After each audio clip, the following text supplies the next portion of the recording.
Penis? It's a penis.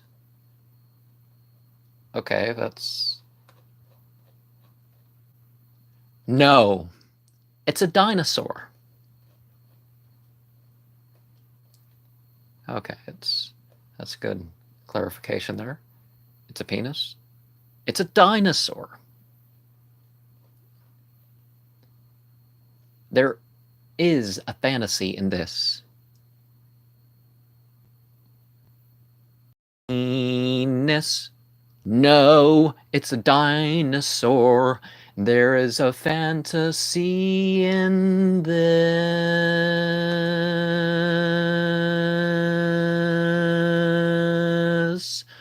W and the snake is raised upon the twisted bar.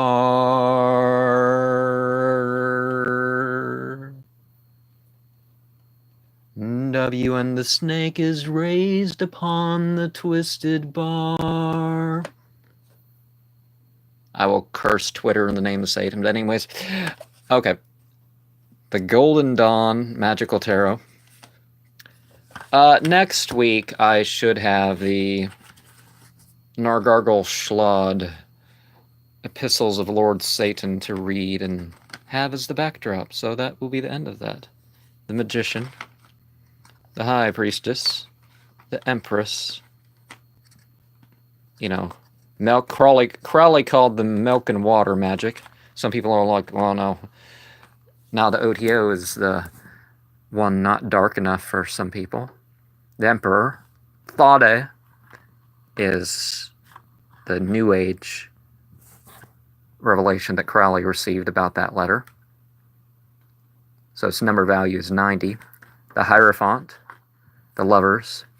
I repainted this deck in a series in a different version, stripped down to its symbolic elements, done in my own way, with Ekankar symbolism added thereunto.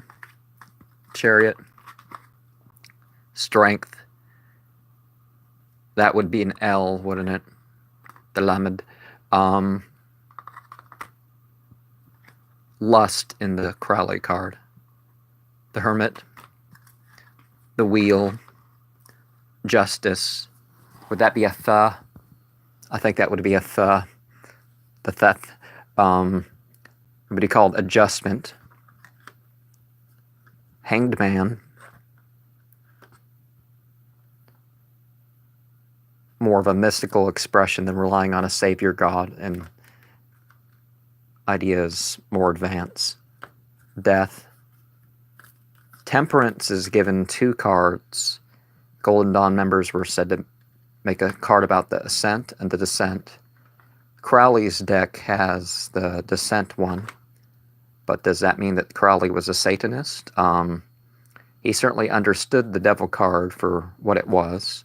Surah 4, 119 and 120 of Quran is about as precise of a definition of that card. The Tower, the Star,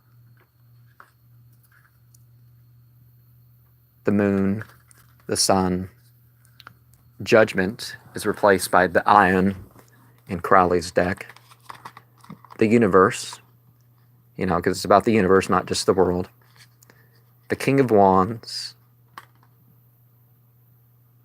There are certainly decks that I like better than Sandra, Tabitha, and Cicero, and Chick Cicero's deck, but the Queen of Wands, the Prince of Wands, the Princess of Wands, the King of Cups. Now, I like to work with the symbolism more than just, here's a bunch of images to copy. I don't think of tarot as graven images, and once you do, or once you think of it that's attached to a certain pantheon, it certainly limits you in both your theological success and in your mystical expression. But any deck.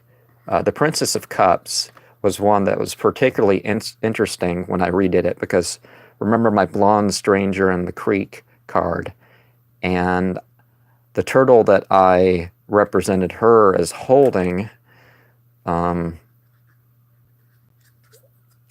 something not right with that woman for a long time, but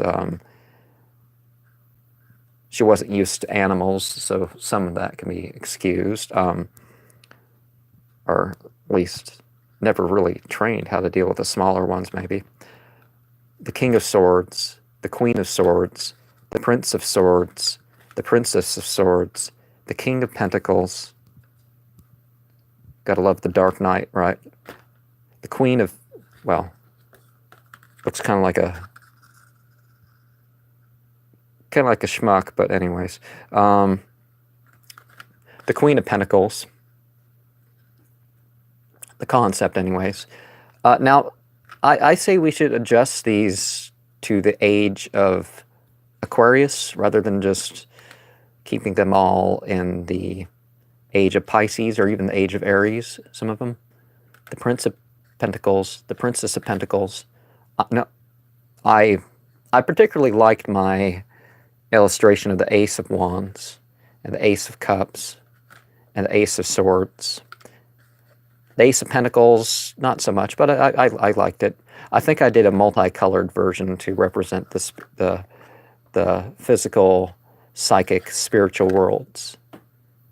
Dominion, established strength, perfected work, strife, victory, valor, swiftness, great strength, oppression, love. This was the smallest of the cards that I did, the Two of Cups, and you can put two quinaries apiece on all these 36 pips.